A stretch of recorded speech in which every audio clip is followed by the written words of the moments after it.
À l'évêché de Trois-Rivières pour venir consulter le catalogue des trépassés. On sait que c'est le seul document où on retrouve le nom du sieur de la Violette. Sieur de la Violette, commandant.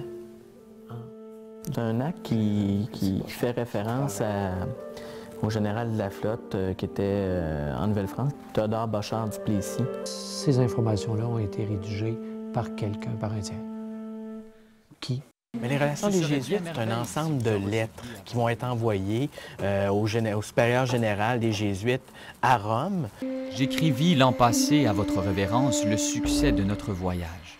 Comment ça se fait qu'on ne parle pas du commandant de cet endroit-là? On s'en va essayer la problématique du pont de Québec, qui est un engorgement, qui va nous décider un peu, qui va nous aider à savoir si c'est franchissable, ce petit bout-là.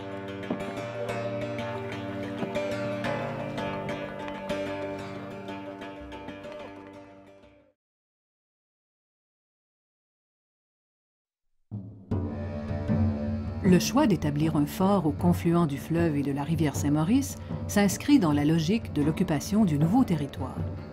Samuel de Champlain connaît bien l'emplacement qu'il a remarqué et décrit dès sa première exploration de la vallée du Saint-Laurent en 1603. Ce ferait, à mon jugement, un lieu propre à habiter et pourrait-on le fortifier promptement, car sa situation est forte de soi et proche d'un grand lac. Parce que Champlain a de toute évidence une préférence pour Trois-Rivières. Ça, c'est clair à mon avis. Il le dit. Il dit « Selon moi, je me mettrai à Trois-Rivières. Selon mon jugement », pour reprendre ces mots. Le géographe Rémy Guertin a étudié les conditions qui ont amené Samuel de Champlain à choisir l'emplacement de l'actuelle ville de Québec pour établir sa première habitation. Le chercheur a la conviction que Champlain aurait préféré l'embouchure de la rivière Saint-Maurice. Pour Champlain, Trois-Rivières est une position stratégique, tactique et commerciale. Il n'a jamais rien dit de tel au sujet de Québec. Parce qu'il fait référence indirectement au fait que de Trois-Rivières, on peut contrôler l'entrée des Iroquois dans la vallée du Saint-Laurent, qui à ce moment-là vont passer par la vallée du Richelieu. Parce que dans le fond, pour faire du commerce, il faut chasser les Iroquois de la vallée du Saint-Laurent, et pour chasser les Iroquois de la vallée du Saint-Laurent, il faut occuper l'espace, sinon ils vont toujours revenir. Et c'est vraiment dans cette optique-là, je pense qu'on fonde Trois-Rivières. On fonde Trois-Rivières à cette époque-là parce qu'on est en mesure, on est capable de tenir Trois-Rivières. Auparavant, on n'a pas les moyens, c'est encore trop à risque. Il y a des changements dans les moyens disponibles, dans les volontés politiques aussi. Il nous dit aussi que Trois-Rivières est une position tactique. Hein? Il va nous dire, selon moi, on pourrait construire là une habitation, et d'autant plus que le site ou que la position est forte de soi. Donc, il n'y a pas de promontoire à Trois-Rivières. Hein? Il désigne une des îles de Trois-Rivières comme étant un endroit pour construire une habitation. C'est quand même étonnant que d'un côté, les historiens nous disent « Ouais, Champlain s'est installé à Québec pour le promontoire parce que ça facilitait la défense ». Et ce même Champlain attribue à une île des avantages militaires.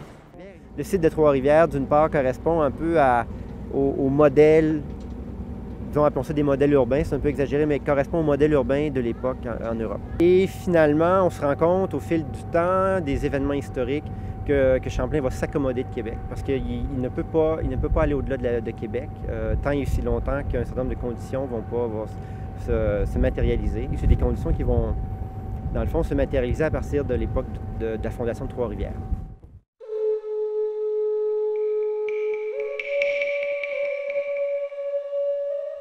Les communautés amérindiennes occupaient ce secteur depuis longtemps. Elles vont donc jouer un rôle déterminant dans la construction du nouveau fort. Les Européens ne dominent pas l'environnement, qui est un environnement complètement sauvage. Ils ne peuvent pas vivre dans la forêt. Je vais vous donner un exemple. Si aujourd'hui, je vous prends, que vous soyez dans le parc national ou n'importe où en forêt, je vous amène 100 verges dans le bois fort, là, comme on dit, là, puis je pars, là, vous allez être perdu. Hein? Ben, c'est ça qui arrivait avec ces gens-là aussi. Tu n'es pas capable de se mouvoir dans la forêt, tu n'es pas capable de connaître le pays. Seuls les Autochtones pouvaient le faire. Donc, ils sont vraiment délimités, limités à leur poste de traite. Dans le fond, à Trois-Rivières, il y avait un groupe en particulier qu'on appelle encore aujourd'hui les Algonquins de Trois-Rivières. On pourrait les appeler aussi les Algonquins du Saint-Laurent, en ce sens qu'ils vont vivre plus sur le long des berges du Saint-Laurent, à partir de Québec, aller jusque dans l'Outaouais, à l'île aux Allumettes en particulier. Ce qu'il faut comprendre, c'est que les groupes nomades, dans la région, entre autres à Trois-Rivières, c'est des gens qui vont surtout être de passage à Trois-Rivières. D'ailleurs, Trois-Rivières est, dans leur tradition orale, un lieu de passage. Donc, ils viennent ici habituellement à l'été, à l'île Saint-Quentin, un peu partout sur le plateau. Il y a des villages aussi qui s'installent là-bas pendant un certain temps durant l'année. Et lorsque l'automne arrive, lorsque la saison froide s'amène, ces gens-là plient bagages, c'est-à-dire vont laisser l'armature, le squelette, si on veut, de leur campement, vont enlever les écorces, vont enlever les peaux, vont rouler tout ça, vont mettre ça dans des canaux et vont partir dans la forêt pour s'installer à peu près 6 à 7 mois plutôt, peut-être même 8 mois par année. Ce n'est pas les Européens qui inventent le commerce. Hein? Il y avait un réseau commercial autochtone et Trois-Rivières, entre autres, était une place de commerce. C'est une zone franche, si on veut, l'embouchure du Saint-Maurice, où les Autochtones vont venir de façon régulière durant l'été, aussi pour pêcher, pour faire des espèces de grandes fêtes annuelles aussi, mais pour échanger. Échanger au niveau, si on veut, des canaux, des fourrures, de la nourriture, mais aussi échanger au niveau, si on veut, des familles, des mariages, etc. Donc, il y a comme un lieu particulier, Trois-Rivières, où c'est un lieu de passage, mais c'est un lieu d'échange aussi. Parce que c'est des commerçants, les Autochtones aussi. Ils voient l'intérêt d'avoir les Français installés là-bas, d'autant qu'ils savent que les Français ne sont pas capables de rentrer dans le bois, ne sont pas capables de vivre dans la forêt. Alors, ils se sentent en sécurité, puis ils disent, oui, tu peux t'installer là, mais reste là, par exemple, va pas plus loin que ça. C'est sûr que par la suite, les échanges, les Autochtones vont s'installer en partie aux Trois-Rivières, dans les missions avec les Jésuites. Il y aura, si on veut, des transferts culturels. Il y aura même des Blancs qui vont commencer à courir les bois avec nos amis autochtones, qui vont caractériser, entre autres, tous les coureurs des bois et les explorateurs de Trois-Rivières. Donc, on va faire une espèce de transfert culturel. Les alentours de 1630, il y a à peu près 150 Français dans la vallée du Saint-Laurent, alors qu'il y a à peu près 5 à 6 000 Autochtones qui vivent dans la forêt et sur les berges, si on veut, du Saint-Laurent. Donc, le rapport de force n'est pas à l'avantage des Blancs. Ce qui arrive, c'est après que les frères Kirk vont partir, là, puis les frères Kirk qui vont occuper Québec 1629-1632. Donc, à partir de ce moment-là, quand Champlain va revenir, il va se rendre compte qu'il aimerait s'installer un peu plus haut parce que les Autochtones vont de moins en moins à Québec pour faire la traite. Mais il sait pertinemment, parce qu'il y a des récollets qui sont venus à Trois-Rivières, parce qu'il y a des truchements, des coureurs des bois qui ont fait des rencontres de commerce, des espèces de traites annuelles, il sait qu'à Trois-Rivières, c'est un lieu de commerce, une zone franche en tant que telle, où plusieurs nations autochtones se rencontrent.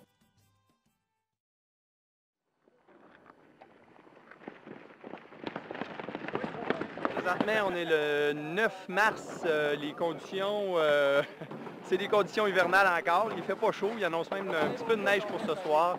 On est au début de l'entraînement du printemps pour l'expédition Québec-Trois-Rivières. Il faut se remettre à l'œuvre immédiatement parce que il y a beaucoup de travail à faire, il y a beaucoup d'entraînement.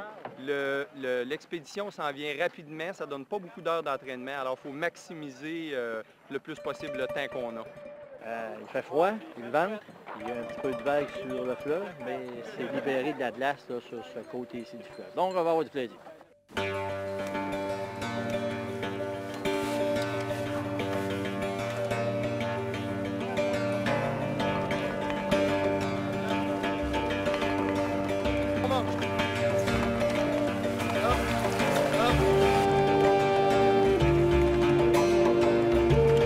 Présentement, on fait de la pince.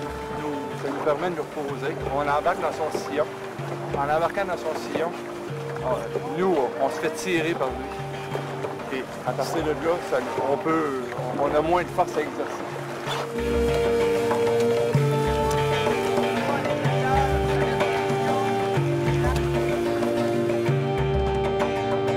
Belle expérience à faire au moins une fois dans sa vie. C'est dire que oui, je suis partie de Québec, que j'ai remonté la rivière, le fleuve jusqu'à Trois-Rivières, c'est quand même quelque chose à être fier.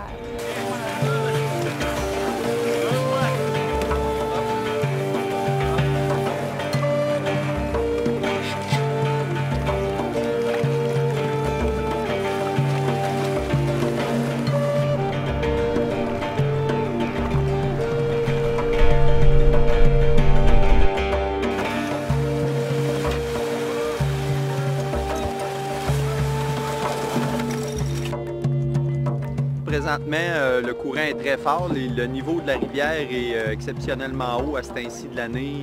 Il reste quelques semaines avant l'événement. Il faut travailler fort jusqu'à la fin.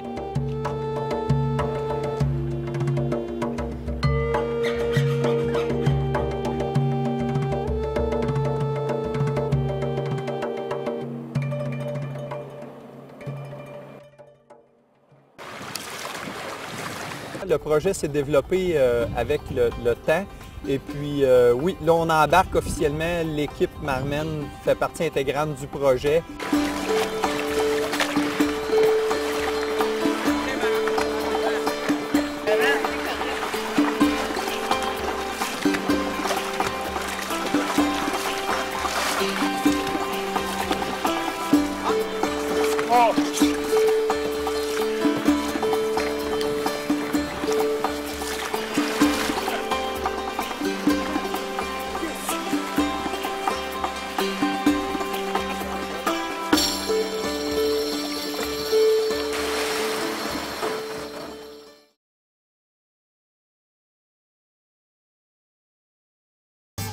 On est en France, en Normandie, pour consulter les archives locales et départementales, parce que la Violette, s'il n'était pas normand, a sûrement parcouru la Normandie. Le père Lejeune est à Trois-Rivières fréquemment, puis il ne mentionne pas le commandant. Donc, on s'est dit, ben c'est peut-être un protestant. Rien que pour Tourouvre, c'est la même année 40 jeunes hommes qui partent. Ça fait vraiment une saignée dans la population. C'est le départ, c'est une grande mission qui vous attend. 3 jours de temps. Je vous souhaite un bon courage. J'étais inquiet un petit peu du fait que j'avais entendu parler que ça allait être difficile à cause de la marée descendante.